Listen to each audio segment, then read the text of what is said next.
దైవజనులు బిల్లి గ్రహం గారు ఏమంటారంటే, దేవుడు సజీవుడని నేను మీకు గట్టిగా చెప్పగలను, ఎందుకంటే ఈ ఉదయమే నేను ఆయనతో మాట్లాడాను అని చెప్తారు.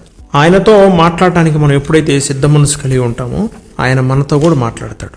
మనం చేసే ప్రతి ప్రార్థనను కూడా ఆయన వింటాడు. విని దానికి మనకి ఖచ్చితంగా సమాధానం ఇస్తాడు. దానిని బట్టి మనం చెప్పగలుగుతాము ఆయన సజీవుడై ఉన్నాడు అని. సజీవులే మాట్లాడతారు, జీవము లేని ఏ రాయి కూడా మాట్లాడలేదు. జీవము కలిగిన దేవుడు మాత్రం ఖచ్చితంగా మాట్లాడతాడు. అయితే మనం ప్రార్థన చేస్తాం కానీ ఆయన స్వరాన్ని వినలేకపోతా ఉన్నాం. భక్తులు ప్రార్థన మాత్రమే కాదు, దేవుడి దగ్గర నుండి వచ్చే రెస్పాన్స్ ను కూడా వాళ్ళు విన్నారు. దేవుడి పరిశుద్ధులు ఈ లోకంలో చేసే ప్రార్థనలు పరలోకంలో వాళ్ళు పెట్టే పెట్టుబడులు అని ఇంకో దైవజనుడు అంటాడు. ఆ పెట్టుబడుల ద్వారానే భూమి మీద తన గొప్ప కార్యాలను దేవుడు జరిగించుకుంటాడట. గొప్ప మనోవేదనలు, అత్యంత భీకరమైన వ్యాధులు ఈ ప్రార్థనల ఫలితంగానే పారిపోయాయి అని అంటాడు. శక్తివంతమైన ఎడతెగని ప్రార్థనల ద్వారా భూమి మీద విప్లవాత్మకమైన మార్పులు వస్తాయట. దేవదూతలు కూడా మరింత శక్తివంతంగాను వేగంగాను తమ రెక్కలను ఆడించుకుంటూ పనిచేస్తారట. ప్రసంగాల ద్వారా కంటే కూడా ప్రార్థనల ద్వారా ఎక్కువగా దేవుని యొక్క విధానాలు రూపకల్పన చేయబడతాయి. అయితే మనలో చాలామంది ప్రార్థన ఎలా చేయాలో తెలియదు. అసలు ప్రార్థన కోసం కూర్చోవడం కాదు, కానీ ప్రార్థనలు ఎలా చేయాలో తెలుసుకోగలిగితే మనం 90% సక్సెస్ను పొందుకుంటాం. అయితే ప్రార్థనలో కీ రోల్ పోషించేది ఏంటయ్యా అంటే స్థిరత్వం, నిలకడగా ఉండటం, కన్సిస్టెన్సీ అని అంటారు ఇంగ్లీష్లో. Consistency is greater than the perfection అంటాడు ఓ గొప్ప వేదాంతవేత్త. ఎందుకయ్యా అంటే మనం ఎంత పర్ఫెక్ట్గా పనిచేసినా, మనకెంత టాలెంట్ ఉన్నా గుర్తుపెట్టుకోవాల్సింది ఏంటంటే consistency. Consistency is the key to success. ప్రతి సక్సెస్ వెనక మూల సూత్రం ఏదైనా ఉందంటే అది కన్సిస్టెన్సీ. కన్సిస్టెన్సీ అంటే నిలకడగా, స్థిరంగా. ఒక పనిని మనం స్థిరంగా చేసుకుంటూ పోతే దానిలో మనం సక్సెస్ను సాధించగలుగుతాం. Have you got my point? Success మన జీవితంలోకి రావాలి అంటే మనం స్థిరంగా, నిలకడగా ప్రార్థన చేయాలి. ప్రార్థనతో పాటు మనం చేయాల్సిన రెండో పని ఏదైనా ఉందంటే అది పని. నువ్వు ఏ పని అయితే నీ జీవితంలో విజయం సాధించాలని కోరుకుంటున్నావో కేవలం ప్రార్థన చేసి ఇక అయిపోయిందంటే కుదరదు. పని కూడా చేయాలి. ఒక వ్యక్తికి మంచి టాలెంట్ ఉంది, ఒక పనిని అతడు చాలా పర్ఫెక్ట్గా చేయగలడు, కానీ అతని జీవితంలో కన్సిస్టెన్సీ అనేది లేకపోతే అతడు సక్సెస్ను సాధించలేడు. ఎందుకంటే ఒక పని పదే పదే పదే పదే చేయటం వల్ల ఆ పనిలో సక్సెస్ అనేది వస్తుంది. రిపీటెడ్గా ఒక యాక్షన్ మనం చేస్తూ ఉంటే దానిలో ఫుల్ పర్ఫెక్షన్ వస్తుంది. అంత మాత్రమే కాదు, దాని మీద లేదా దానిలో మనం విజయాన్ని సాధించగలుగుతాం. సిమిలర్గా మనకు ప్రార్థన చేయటం రాకపోయినా మనం ప్రతిరోజు పదే పదే పదే ప్రార్థన చేస్తుంటే ఆ ప్రార్థనకి విజయం వస్తుంది. ప్రార్థన చేసిన వాళ్ళు మరణించినా ప్రార్థనకు మాత్రం విజయం రాకుండా ఉండదు. ప్రార్థన చేసే పెదవులు మరణించినా లేదా అవి మూతపడినా లేదా ఆ ప్రార్థన భారాన్ని అనుభవించిన గుండె కొట్టుకోవడం ఆగిపోయినా ఆ ప్రార్థన దేవుని ఎదుట ఎల్లప్పుడూ సజీవంగా ఉంటుంది. ఒక్కసారి నువ్వు మోకరించి ప్రార్థన చేసావంటే ఇక ఆ ప్రార్థనకు మరణం లేదు. ఒకవేళ నువ్వు మర్చిపోయినా దేవుడు మాత్రం మర్చిపోడు. మనం చేయాల్సింది ఏంటంటే నిర్మలమైన బుద్ధి కలిగి నిలకడగా మనం ప్రార్థన చేస్తూ ఉంటే ఆ ప్రార్థనకు ప్రతిఫలం వస్తుంది. చూడండి, రూతుతో బోయాజు అన్నాడు, నువ్వు ఆ పొలంలోకి ఈ పొలంలోకి అక్కడికి ఇక్కడికి వెళ్ళమాక, నా పొలంలోనే ఉండు, ఇక్కడే నా పంట కోతకాలం ముగిసే వరకు ఇక్కడే ఉండి నీవు నా పనివాళ్లతో పాటు పరిగెయ్యరుకు అని చెప్పాడు. పనివాళ్ళకి ఏం చెప్పాడంటే, రూతు ఇక్కడే పనిచేస్తుంది, మీరు కొంచెం ఆమె కోసం వదిలిపెట్టండి అని అన్నాడు. కాబట్టి అన్ని కోల్పోయిన అభాగ్యురాలు నిలకడగా కనిపెట్టుకుని బోయాజు పొలంలో ఎదురు చూస్తూ ఉన్నప్పుడు ఆమెకు పరిగ దొరికింది. ఆమె పోషణకు కావలసిన సమస్తాన్ని ప్రియుడైన యేసయ్య ఇచ్చాడు. రూతు గ్రంథము 2వ అధ్యాయము 8వ వచనంలో బోయాజు, నా కుమారి, నా మాట వినుము, వేరొక పొలములో ఏరుకున్నటకు పోవద్దు, దీనిని విడిచిపోవద్దు, అచ్చట నా పనికత్తెల యొద్ద నిలకడగా ఉండుము. బోయాజు యేసుక్రీస్తుకు సాదృశ్యం అయితే పనివాళ్ళు సేవకులకు సాదృశ్యం. రూతు సాధారణమైన విశ్వాసికి సాదృశ్యం. ప్రభు పనివారి యొద్ద కనిపెట్టుకుని ఉండు, నీకు దొరుకుతుంది అని చెప్పాడు. రూతు గ్రంథం 2:23 కాబట్టి యావల కోతయు గోధుమల కోతయు ముగియు వరకు ఆమె ఏరుకొనుచు బోయాజు పనికత్తెల యొద్ద నిలకడగా నుండి తన అత్త ఇంట నివసించెను. ఎప్పుడైతే ఆమె ఒకే పొలంలో నిలకడగా ఉన్నదో ఆమె పోషించబడింది. మనం కూడా ఎప్పుడు కూడా యేసయ్యను నమ్ముకొని నిలకడగా ఉండాలి. కార్యాలు జరుగుతాయని, ఆ పొలంలో దొరుకుతాయని, ఈ పొలంలో దొరుకుతాయని, అక్కడ ఇక్కడ ఎవరెవరో ఏదేదో చెప్పారని సారికి అటు ఇటు తిరగొద్దు. ఆ పొలానికి ఈ పొలానికి వెళ్ళొద్దు. అక్కడ కార్యాలు జరుగుతాయంట, ఇక్కడ కార్యాలు జరుగుతాయంట అని వెళ్ళవద్దు. మన భక్తి స్థిరంగా ఉన్నప్పుడు మనం పోషించబడతాం, ఆశీర్వదించబడతాం. రూతు ఎప్పుడైతే అదే పొలములో పరిగ ఏరుకున్నటకు ఉండిపోయిందో, ఎప్పుడైతే నిలకడగా ఉన్నదో, అద్భుతం ఏంటో తెలుసా? ఏ పొలములో ఆమె పరిగ ఏరుకోవడానికి నిలకడగా ఉన్నదో అవే పొలాలకు ఆమె యజమానురాలైంది. ప్రేమైన సహోదరి సహోదరుడా, మనం కూడా మన భక్తి జీవితంలో స్థిరంగా ఉండాలి, నిలకడగా ఉండాలి. ప్రార్థనలో స్థిరత్వం, విశ్వాసంలో స్థిరత్వం, పరిశుద్ధతలో స్థిరత్వం. ప్రతి సమయంలో కూడా స్థిరత్వాన్ని వదిలిపెట్టొద్దు. ప్రభు మనకి ఈరోజు ఏమని సెలవిస్తున్నాడంటే, మీరు స్థిరంగా ఉండండి, నిలకడగా ఉండండి. మనం ఎప్పుడైతే స్థిరంగా నిలకడగా ఎదురు చూస్తూ ఉంటామో, గుర్తుపెట్టుకోండి, దేవుడు తన పనివారికి ఆజ్ఞాపిస్తాడు. 2, దేవుడు అలా నిలకడగా ఉండేవారిని ఎప్పటికీ వదిలిపెట్టడు. ఆ స్థలానికి లేదా ఆ పొలానికి లేదా ఆ ఉద్యోగానికి లేదా ఆ ఇంటికి మిమ్మల్ని యజమానురాలుగా చేస్తాడు. కాబట్టి నా ప్రియమైన సహోదరి సహోదరుడా, మీకు సక్సెస్ని తీసుకొచ్చేది ఏదైనా ఉందంటే అది కన్సిస్టెన్సీ, నిలకడగా ఉండటం. గాలికి చెదరగొట్టు పొట్టువలే అటు ఇటు ఉండొద్దు. లోకాసువార్త 7వ అధ్యాయంలో ఒకడు వెళ్ళి బండ మీద ఇల్లు కట్టాడు, ఇంకొకడు వెళ్ళి ఇసుకలో ఇల్లు కట్టాడు. బండ మీద కట్టబడిన ఇల్లు స్థిరంగా ఉంది. Have you got my point? ఆ ఇల్లు స్థిరంగా ఉండడానికి కారణం ఏంటంటే, క్రీస్తు అనే బండ మీద ఇల్లు కట్టడం వలన అది స్థిరంగా ఉంది. వానొచ్చింది, వరదొచ్చింది, తుఫాన్లు వచ్చాయి, గాలి విసిరి దానిని ఫేట్ మని కొట్టింది. అద్భుతం. వాడు క్రీస్తు అనే బండ మీద పునాది వేశాడు కాబట్టి, అంటే స్థిరంగా నిలకడగా పాతుకుపోయాడు కాబట్టి అస్సలు వాడు కదల్చబడలేదు. ఇసుకలో వేసాడు చూసారా, వాడు పునాది వేసి ఎన్ని సంవత్సరాలను బ్రతకొచ్చు అనుకున్నాడు. వాన వచ్చింది, గాలి వచ్చింది, గాలి విసిరి ఒక్కసారి దాని మీద కొట్టగానే అది టపేల్మని కూలిపోయింది. చంచలమైన మనసు. ఎవడైతే చంచలమైన మనసు కలిగి ఉంటాడో వాడు తన జీవితంలో విజయాన్ని సాధించలేడు. ఏ పని చేయాలనుకున్నా, దేనిలో విజయం రావాలి అనుకున్నా, మీరు చేయాల్సింది స్థిరంగా ఉండటం, నిలకడగా ఉండటం. ఆ నిలకడ లేకపోవడం బట్టే మనలో చాలామంది వారి జీవితంలో విజయాలను చూడలేకపోతున్నారు. 2వది, దేవుడు యోబు గారి గురించి ఓ చక్కని సాక్ష్యం చెప్తాడు. సాతానుతో మాట్లాడుతూ అన్నాడు, నా యోబుని నువ్వు ఇంతగా కష్టపెట్టడానికి నన్ను ప్రేరేపించావు, తనకున్నదంతా పోగొట్టేలాగా చేశావు, అయినా అతడు యథార్థవంతుడు, సత్యవర్తనుడు. ఏదైతే నమ్మాడో దానిని నిలకడగా పట్టుకున్నాడు, వదిలిపెట్టలా, గట్టిగా పట్టుకున్నాడు. చదవండి యోబు గ్రంథము 2వ అధ్యాయము 3వ వచనం. అందుకు యెహోవా, నీవు నా సేవకుడైన యోబు సంగతి ఆలోచించదువా?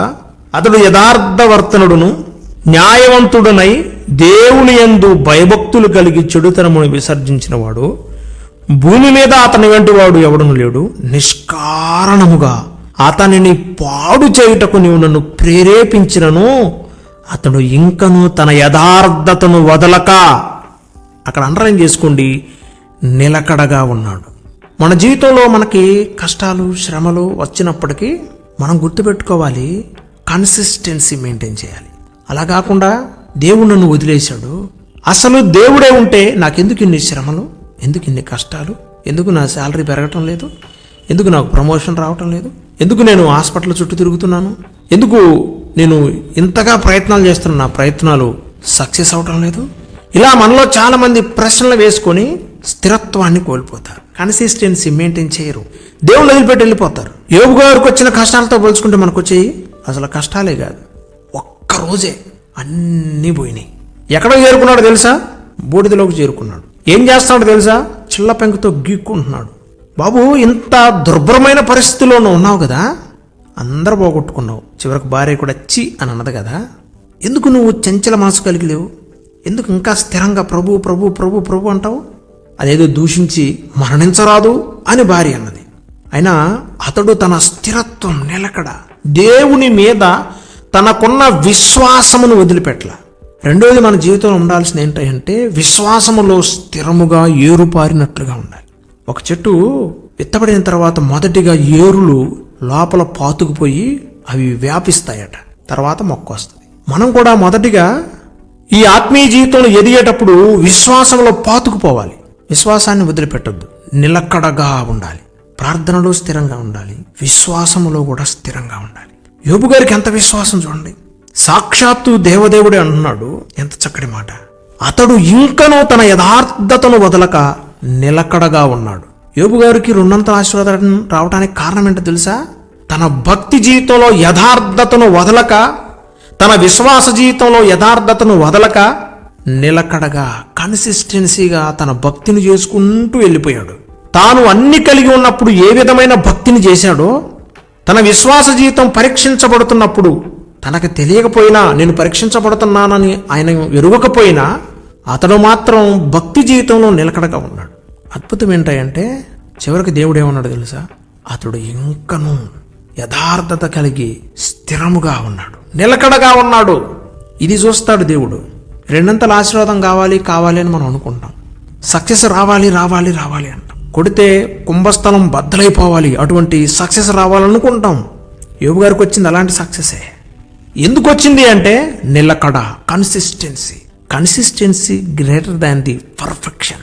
Consistency is the key to success రావడానికి కారణం ఏంటంటే ఒక పనిని నిలకడగా చేయటం, స్థిరంగా చేయటం, కనిపెట్టుకుని చేయటం.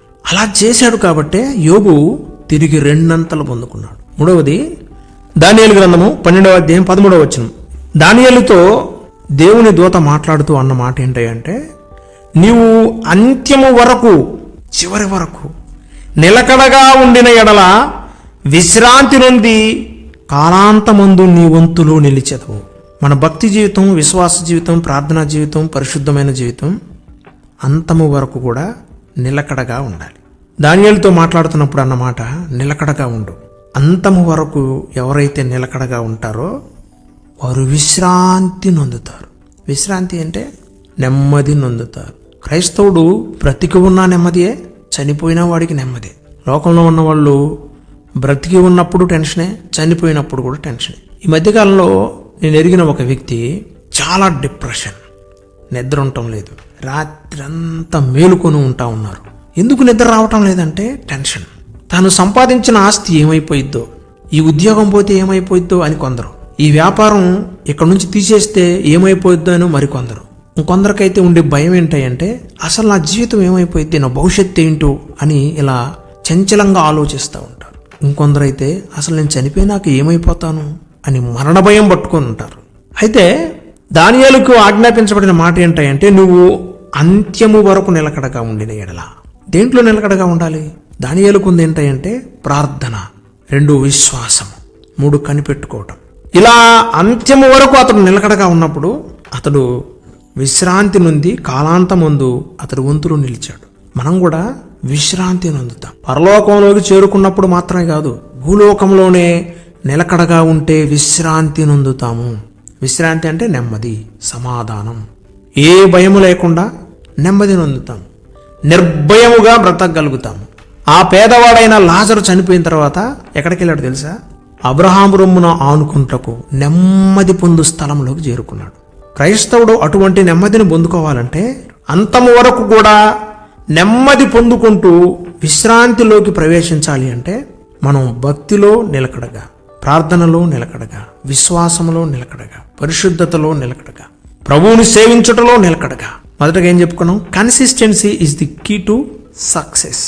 పరిశుద్ధులు చేసే ప్రార్థనలు దేవుడు ఆలకిస్తాడు. అయితే ఒకరోజు చేసి ముగించడం కాదు, పదే చేస్తే విజయాన్ని సాధిస్తాం. కాబట్టి నా ప్రియమైన సహోదరి సహోదరుడా, 3 విషయాలు నేర్చుకున్నావు. 1, నిలకడగా కనిపెట్టుకుని ఉండాలి. 2, విశ్వాసంలో నిలకడగా ఉండాలి. 3, ప్రార్థనలో నిలకడగా ఉండాలి. ఇలా మనం ఆధ్యాత్మిక జీవితంలో, ఆత్మీయ జీవితంలో నిలకడగా ఉంటూ ముందుకు కొనసాగితే మనం మన జీవితంలో తప్పక విజయాన్ని సాధిస్తాం. ఏ పొలాల్లో పరిగెరుకుందో రూతు ఆ పొలాలకు యజమానురాలైనట్టు అన్నీ కోల్పోయినా ప్రభువునందు నిలకడగా ఉన్న యోబు రెండంతల ఆశీర్వాదాన్ని పొందుకున్నట్లు, దానియేలు అంతము వరకు కూడా కనిపెట్టుకుని నిలకడగా ఉండి విశ్రాంతి పొందుకున్నట్లు, మనం కూడా దేవుని యందు నిలకడగా ఉంటే, కన్సిస్టెన్సీ మెయింటైన్ చేస్తే మనం కూడా రూతు వలె యజమానులు అవుతాం. యోబు వలె రెండంతల ఆశీర్వాదాన్ని పొందుకుంటాం. దానియేలు వలె పరలోకంలో మాత్రం కాదు, పరదేశంలో మాత్రం కాదు, భూలోకంలో కూడా విశ్రాంతిని, నెమ్మదిని, సమాధానాన్ని పొందుకుంటాం. అట్టి కృపా భాగ్యము దేవుడు మనందరికీ దయచేయునుగాక. ఆమేన్. ఈరోజు నాకు కూడా రూతు లాంటి నిలకడమైన భక్తి, దానియేలు లాంటి నిలకడమైన భక్తి, యోబు లాంటి నిలకడగా ఉండే భక్తి జీవితం కావాలి. నా కొరకు ప్రార్థన చేయండి బ్రదర్ అన్నవారు. మీ కుడి హస్తాన్ని ఎత్తినట్లయితే మీ కొరకు చిన్న ప్రార్థన. అత్యంత కృప కలిగిన వాడా, ప్రేమ నమ్మకం కలిగిన దేవా, ఈరోజు మాతో మాట్లాడిన ప్రతి డైమండ్ లాంటి మాటలను బట్టి మీకు స్తోత్రములు. నీవు మాట్లాడే దేవుడవు ప్రభువా, అది మాకు ఎలా తెలుస్తుంది అయ్యా? నువ్వు రెస్పాండ్ అయితే మాకు తెలుస్తుంది. అన్ని కాలాల్లో కూడా నీ భక్తులు చేసిన ప్రార్థనలకు నువ్వు రెస్పాండ్ అయ్యావు. అయితే మేమే కన్సిస్టెన్సీ లేక, నిలకడలేక, స్థిరంగా ఉండక, అటు ఇటు గాలికి చెదరగొట్టు పొట్టు వలె అక్కడ స్వస్థలు జరుగుతాయి, ఇక్కడ కార్యాలు జరుగుతాయి, అక్కడ జరిగిద్ది, ఇక్కడ ఇలా జరుగుతుందని మాకు స్థిరత్వం లేక అటు ఇటు తిరిగి చంచలమైన మనసుతో ప్రభా మేము ఏది పొందుకోలేకపోతున్నాం. మేము స్థిరముగా 4 గోడల మధ్య మోకాళ్ళు వేస్తే రహస్యమందు చూచు నీవు మాకు ప్రతిఫలాన్ని ఇస్తావు.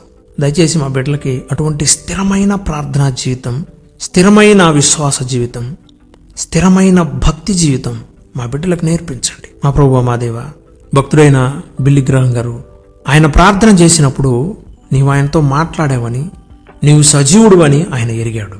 అందుకే స్థిరంగా ఉండగలిగాడు. ప్రార్థనలో మేము 2-way కన్వర్షన్ చేస్తూ ముందుకు సాగాలి. దయచేసి విజయాన్ని సాధించగలిగే స్థిరమైన ప్రార్థనా జీవితం మాకు ఇవ్వండి. మా బిడ్డలు చేతులు ఎత్తి ఉన్నారు, అనేకమైన విషయాలు తెలుసుకోవాలని ఆసక్తిగా ఉన్నారు. బోధించండి, నేర్పించండి, వివరించండి, నడిపించండి. మా ప్రభువా, అనారోగ్యంతో నీ సన్నిధికి వచ్చిన బిడ్డలను మీరు దర్శించండి ప్రభువా. సంపూర్ణమైన స్వస్థత, ఆరోగ్యాన్ని ఇవ్వండి. శత్రు భయంతో బాధపడుతున్న బిడ్డలను దర్శించండి. శత్రువుని జయించగలిగిన నిలకడైన భక్తి జీవితాన్ని ఇవ్వండి. అప్పుల సమస్యలు, ఆర్థిక సమస్యలు, కుటుంబ సమస్యలు, వ్యక్తిగత సమస్యలు, కోర్టు సమస్యలు, వివిధ రకాలైన ప్రభువా ప్రతికూల పరిస్థితుల్లో నడిపించబడుతున్న బిడ్డలను మీరు ఈ ఉదయకాలమున దర్శించండి ప్రభువా. ఉదయమున నీ కృపతో మమ్మల్ని తృప్తిపరచండి. మా బిడ్డల జీవితాల్లో ఉన్న ప్రతి కష్టాన్ని, కన్నీరు, వేదన, శోధన నుండి విడుదల దయచేయండి. వివాహం కొరకు సిద్ధపడిన బిడ్డలను మీరు దర్శించండి. పరిశుద్ధమైన వివాహాలు ఘనముగా జరిగించండి. గర్భఫలం కొరకు ఎదురు చూస్తున్న బిడ్డలను మీరు దర్శించండి. గర్భద్వారాలు తెరవండి. సంతానాన్ని ప్రసాదించండి. చదువుకుంటున్న బిడ్డలు జ్ఞానమునందు, వయసునందు, దేవుని దయందు, మనుషుల దయందు వర్ధిల్లుదురుగాక. మా ప్రభువా, విద్యావంతులుగా, జ్ఞానవంతులుగా, నాయకులుగా, పాలకులుగా దేశాన్ని ఏలుదురుగాక. మా బిడ్డల ప్రభువా, ఎందరైతే నాయన దిక్కులేని స్థితిలో, నాయన ఎటు ఎలాలో ఎరుగని పరిస్థితుల్లో, శ్రమల్లో, నిందల్లో, అవమానాల్లో, శోధనలో ఉన్నారో, నీ చిత్తమైతే ఈ శ్రమలు, శోధనలు జయించే శక్తినివ్వండి. ఇక బ్రతుకుట వ్యర్థం, బ్రతుకుట కంటే చచ్చుట మేలు అని, సుసైడ్కు పాల్పడాలని ఎవరైతే యోచిస్తున్నారో, యేసు నామమున ఇప్పుడే ఈ క్షణమే మీరు దర్శించి వారి హృదయాలను నీ వైపు త్రిప్పండి. బ్రతకాలన్న ఆశను, ఆశయాలను కలుగుజేయమని అడుగుతున్నాము. మా ప్రభువా, ఈ పరిచర్య నీ చేతులకు అప్పగిస్తున్నాము. 30 60 100 ఫలింపు చేయండి. అనేక మందికి ఆశీర్వాదకరముగా మార్చండి. నాతో, మాతో, మా అందరితో మాట్లాడిన ప్రతి వాల్యుబుల్ మాటను బట్టి మీకు స్తోత్రములు. స్థిరమైన బుద్ధి కలిగి మేము బ్రతకాలి. ఆ స్థిరత్వం మా గుండెల్లో ఉంచమని అడుగుతున్నాం. నీ యందు భయభక్తులు కలిగి నిలకడగా ఉండటకు సహాయం దయచేయండి. రూతు నిలకడగా అదే పొలంలో కనిపెట్టుకుంది కాబట్టి ప్రభువా, ఆ పొలాలకే యజమానురాలైంది. పరిగ ఏరుకునేది యజమానురాలైంది. ఎంత గొప్ప జీవితాన్ని ఇచ్చావు ప్రభువా. మేము నిలకడగా ఉన్నప్పుడు మాకు ఆశీర్వాదాన్ని కొమ్మరిస్తామని మేము నమ్ముతున్నాం. ఈరోజు మేము చేయబోయే ప్రతి పనిలో, పరిచర్యలో, ప్రార్థనలో, ప్రయాణాల్లో, ప్రయత్నాల్లో మాకు తోడుగా ఉండండి. మాకు జయ జీవితాన్ని ఇవ్వండి. రక్షణ మారు మనసు లేని బిడ్డలకి రక్షణ మారు మనసుని ఇవ్వండి.